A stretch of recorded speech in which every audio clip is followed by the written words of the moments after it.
Olá, turma, tudo bom? Espero que vocês estejam todos muito bem. Eu sou a professora Iris e o que vamos aprender hoje? Nós vamos dar início hoje ao livro Buriti Mais História do quarto ano, na primeira unidade, os primeiros grupos humanos, no primeiro capítulo, o estudo da história.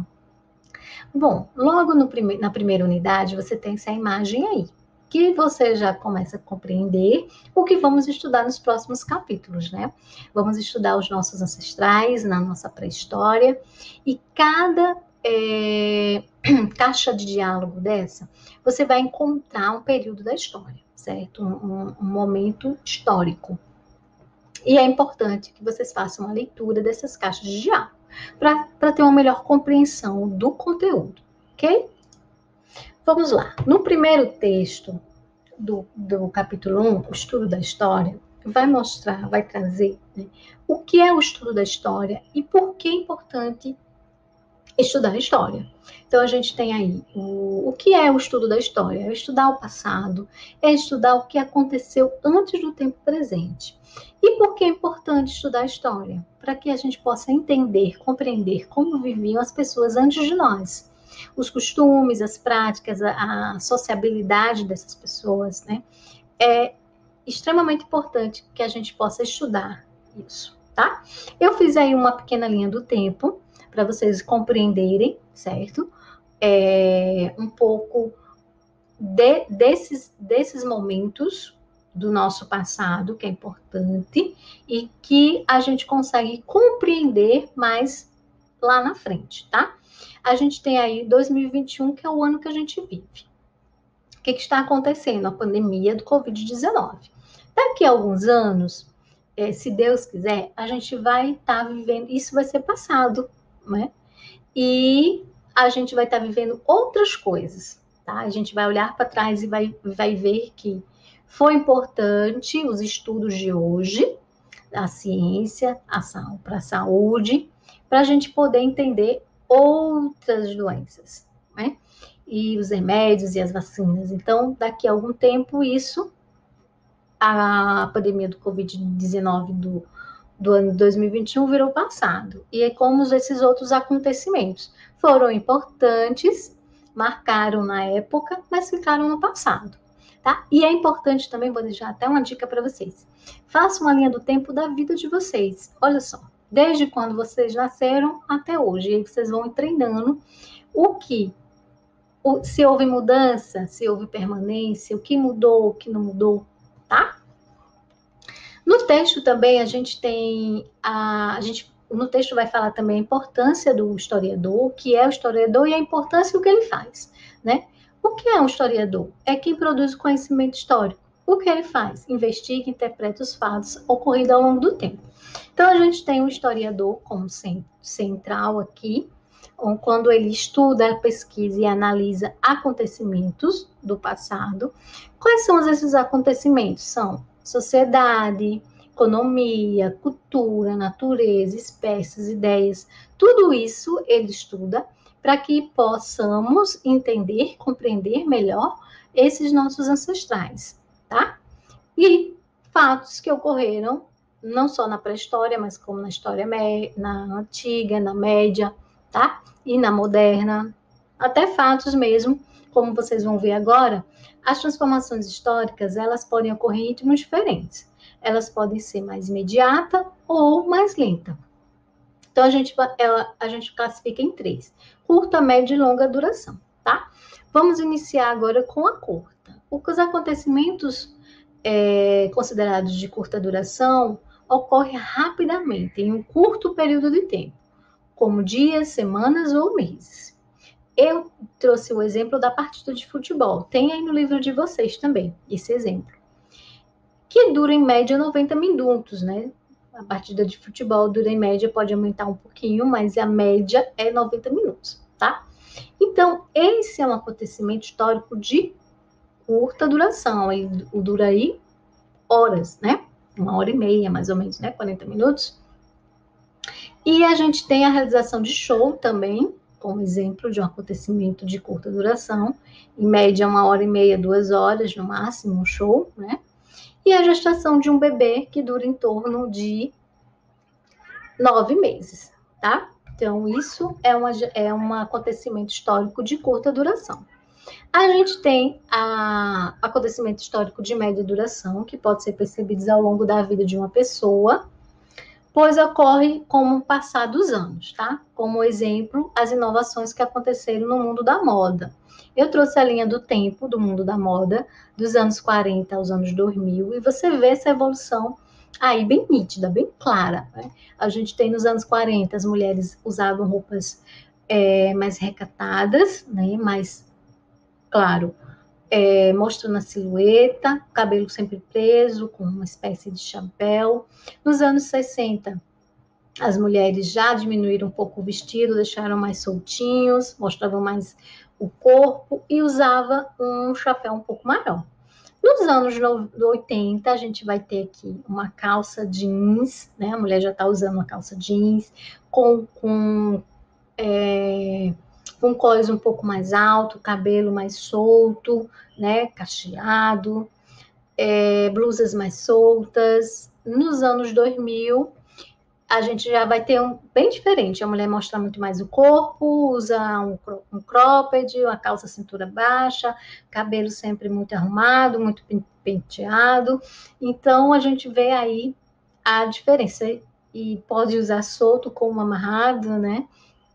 A gente vê aí a diferença durante esse período. E foi um período rápido? Não, foi médio. Durou aí algumas décadas para isso. Claro que a moda vai e volta e é normal que isso aconteça. De repente, a volta a moda dos anos 40, a gente traz de volta para cá. Por isso que é importante o estudo também da história, porque vai mostrar o que as mulheres usavam como vestimenta há alguns anos atrás, há milhares de anos atrás, tá? E a gente tem aqui o de longa duração, que aí já acontece de uma forma mais lenta, né, essas transformações, essas mudanças, e demora centenas e milhares de anos. No livro de vocês tem um exemplo dos trabalhadores escravos, extraindo diamantes, essa imagem de Carlos Julião, de 1770. Então, a gente percebe o quê? Os portugueses trouxeram os trabalhadores escravos, os africanos, por volta de 1550. Mas essa falta de 1770. E os escravos só conseguiram a abolição em 1888. Você vê aí que de 1550 a 1888 aconteceram o quê? Centenas de anos, centenas, 2 centenas, 3 centenas mais ou menos, né, de anos, né, são 3 séculos mais ou menos a diferença do quando chegaram aqui escravizados até a sua abolição. E durante esse período, claro, aconteceram algumas guerras, alguns embates, porque os escravizados não vieram para o Brasil de forma espontânea, né? Isso vamos estudar um pouco mais mais para frente, né, em outros capítulos, em outras unidades, ok? Então, esse é um período de longa duração, tá? Outro momento que vocês podem ter como exemplo de longa duração é as técnicas agrícolas, um exemplo. Há alguns anos atrás, as técnicas agrícolas utilizavam muita mão de obra, né? Eram as pessoas que plantavam, eram as pessoas que colhiam.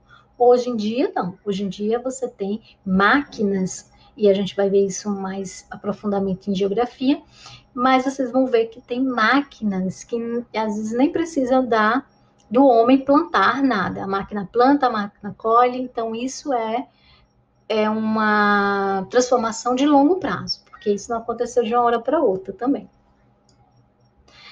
Vamos pensar agora o envelhecimento das pessoas, né? Essas mudanças, essas permanências, você olhar para você, quando você nasceu, você tinha um olho mais claro, você tinha um olho mais escuro, o seu cabelo tinha um tom mais claro, mais escuro, sua cor de pele, o que mudou, o que permaneceu, né? É um acontecimento de longa, de média ou de curta duração. Troca de governo é um acontecimento de longa ou média duração, as mudanças e a permanência de uma troca de governo.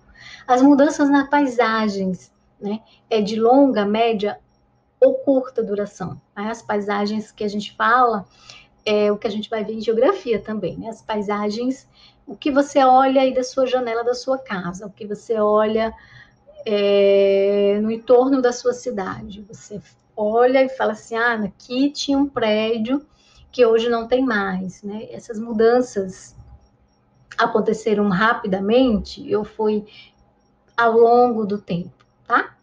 Essa marca a passagem do tempo, tá? Você lembra algo que aconteceu com você há um ano atrás, há 5 anos atrás? Olha aí a linha do tempo que vocês vão fazer que é importante. Esse tipo de conhecimento também chamamos de conhecimento histórico. Aconteceu com você, mas é um acontecimento histórico, tá? Então é importante a gente fazer e vai ficar como tarefinha fazer essa linha do tempo, ok? Bom, a gente também tem as fontes históricas, né? É um outro texto mais na frente. E o que são fontes históricas? Todas as marcas deixadas pelos seres humanos são fontes históricas. E quais são os tipos das fontes históricas? Elas podem ser materiais, imateriais, escritas, visuais e orais, tá? Vamos lá. As fontes históricas escritas são documentos como cartas, livros, certidões de nascimentos, diários, escrituras e relatos de viagem. Essas são fontes históricas escritas, tá?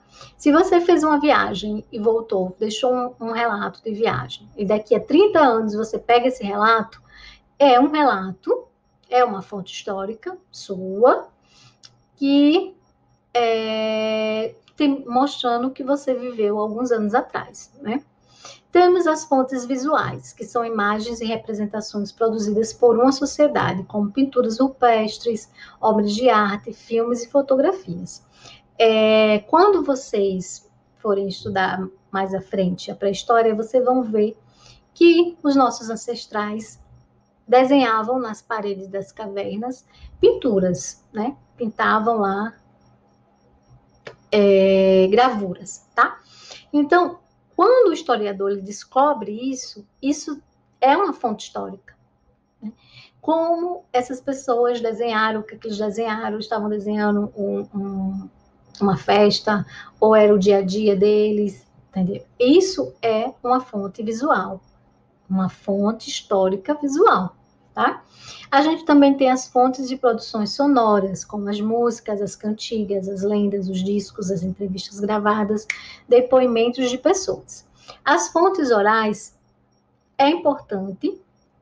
A gente tem aí, por exemplo, um pajé, né? Que canta, que fala as histórias do seu povo e vai passando de geração para geração, com as cantigas, as lendas que nós sabemos, que é passada oralmente de geração para geração, tá? Isso é chamado de fonte histórica. Então, gente, estamos finalizando mais uma aula. Espero que vocês tenham compreendido um pouco desse primeiro capítulo, certo? O estudo da história. E se você ainda não se inscreveu no canal, inscreva, compartilha, comenta, curte o conteúdo, que isso faz muito bem para o canal da professora. E eu agradeço bastante. Então, até mais. Tchau, tchau.